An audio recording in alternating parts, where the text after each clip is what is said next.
evening. Darian here with Pike Outside. This evening I'm hanging out in my gear room, surrounded by guitars and bushcraft gear.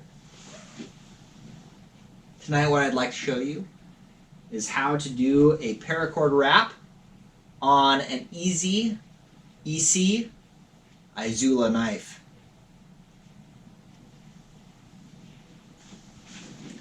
Come relax with me while I show you how I accomplish this task.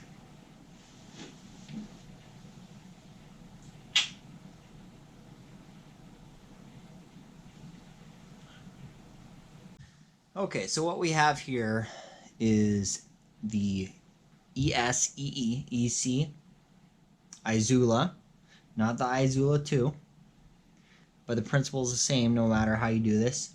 My understanding is that Becker has a knife that's very similar. I think this process would work in the exact same way. Now, I did a little bit of research online on YouTube on how to do these wraps. This is kind of the same wrap that's been shown by several other people on YouTube, but I've done my own modifications, and I'll show you what I kind of have done different and why. So first off, credit to the Prepper's Bunker, look him up on YouTube, for showing me kind of the style that we're going to do tonight. Okay, he made a really good video on this. I'm going to do one thing different than what he's done. So what he's done is he's gutted his paracord. So he's got a flat strand like that, which lays really nice and looks really nice, but you lose all those fibers, all those strands that are inside your paracord. So if you want to keep those, you're not going to want to do it that way. You're going to want to kind of do what I've done. So what I've done is I have gutted the first probably inch or two of the paracord. And all you do is when you have like a 7-strand paracord like what I've got here, is you pull back the sheathing until the guts have been exposed, and you cut out those guts and you leave behind the sheathing. So what I'm going to show you here is what it looks like. Okay, so here's the sheathing, the colored material. There's the guts, which is this white material. So when you want to cut out some of the guts, you pull back the sheathing however long you want, and you snip off those guts, and then you pull back the sheathing. So what that does is it leaves an empty area in your paracord. So again, what I've got is probably an inch or two of empty area in my paracord to start with. This is important because it will lie very flat. You won't feel any bump or anything like that. So to start with, you lay that flat section across the spine, okay, like so, and then we're gonna just start a cobra braid here. Okay, so you pull it through the inside of your knife and over the outside. Okay, we're just using one side. I've seen some weaves that use both sides back and forth. This keeps it nice and simple. Hopefully this way you don't forget which side is which. And in fact, before I go any further, I'm actually going to put the sheath back on here just so I don't cut myself. Just a safety thing. Okay, good practice. Okay, so you see that? That is the first time through. We're going to come back to this side, and we're going to pull tight, and that's going to lock this a little bit down. See that? And then we're going to come back through the middle. And that's basically the whole process. So when you wrap over the spine, then you go through the middle, and you come back on the other side, and you wrap over that spine. Okay. The key is to keep this process taut Keep it tight. And the more you do that, the better that handle will be, the longer that wrap will last.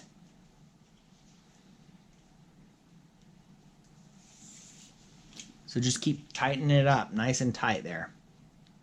You don't want any slack in that line. All right? I'm just going to continue this process here. One thing that I would tell you is when you start out with, you want 3.5 to 4 feet of line, okay? That'll give you plenty to work with, and then maybe a little extra if you're at 4 feet. 4 feet might be a little bit too much, but if you want a little extra to work with, that's good. One thing to note is I'm not going to wrap the eye. I like that part naked. I think it looks better, and I think it also allows for your finger. It also allows for like a little lanyard if you want it on there. I'm just going to keep that naked. So I'm going to stop the wrap right there. Okay.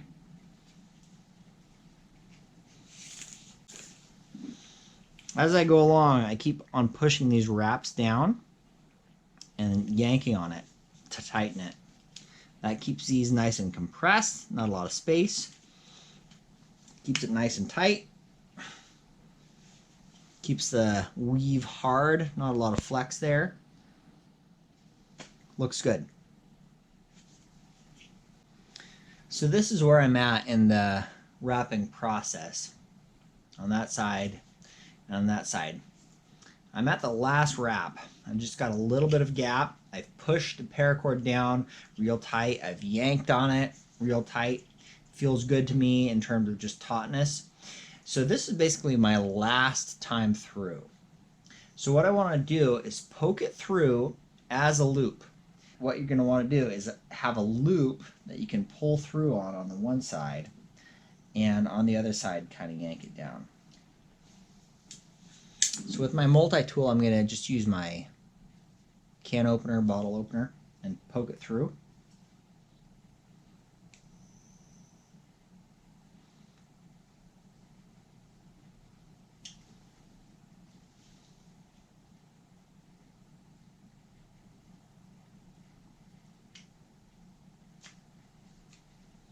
Okay, see there? So now I've got a little loop coming through. I'm going to come around this side so you can see how that looks there. And come around this side and poke up through that loop.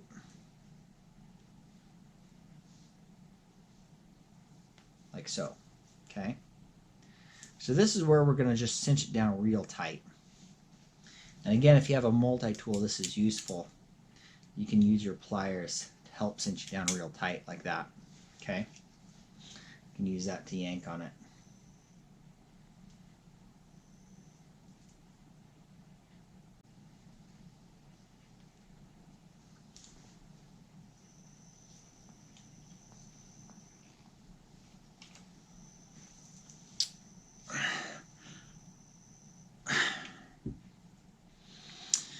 Okay, so that's what it looks like from that side.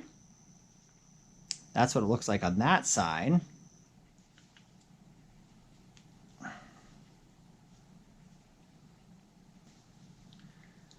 And I want it to be really flat in there. So what I'm going to do is I'm going to cut this off, and I'm just going to fuse it with a little lighter and kind of press it flat so it doesn't irritate you as you're working with the knife. So I'm going to use my little Mork Eldris, another great little neck knife, different than the Izula. This is a great knife for fire prep because it's got a really sharp spine, whereas the Izula is powder coated. This I'd use for batoning. This I'd use for a ferro rod and shaving fat wood or something like that with the spine. Both fantastic knives.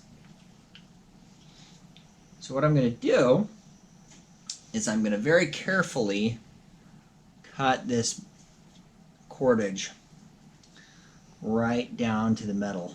I don't want to press too hard so as to avoid dulling my elderus. But you can kind of feel where you're at if you kind of do it gingerly and slowly. And there it is.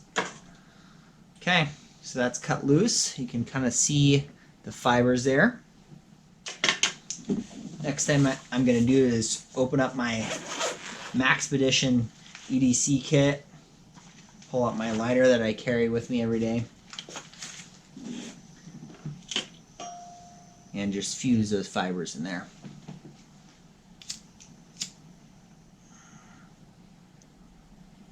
Just want them nice and hot and melty.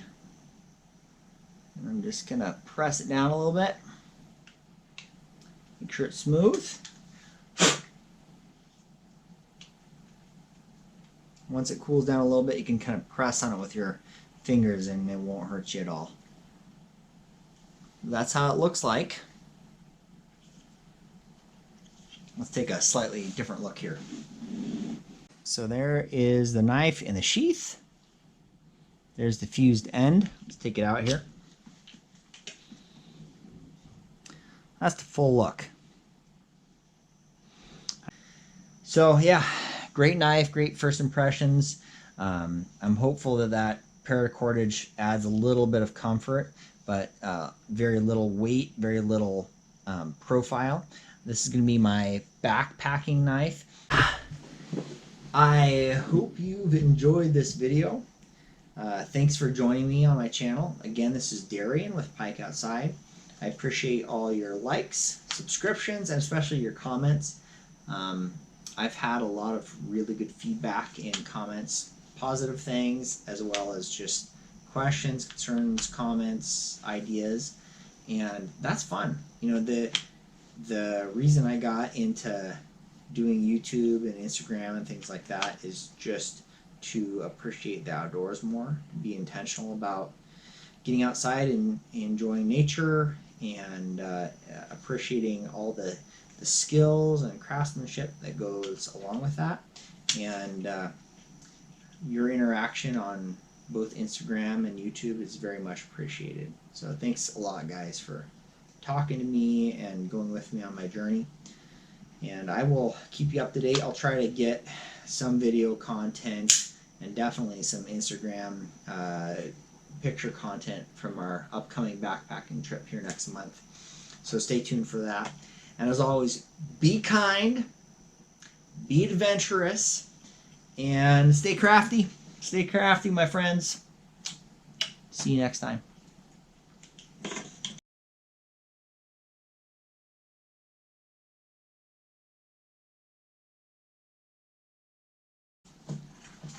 One if by land, and two if by sea.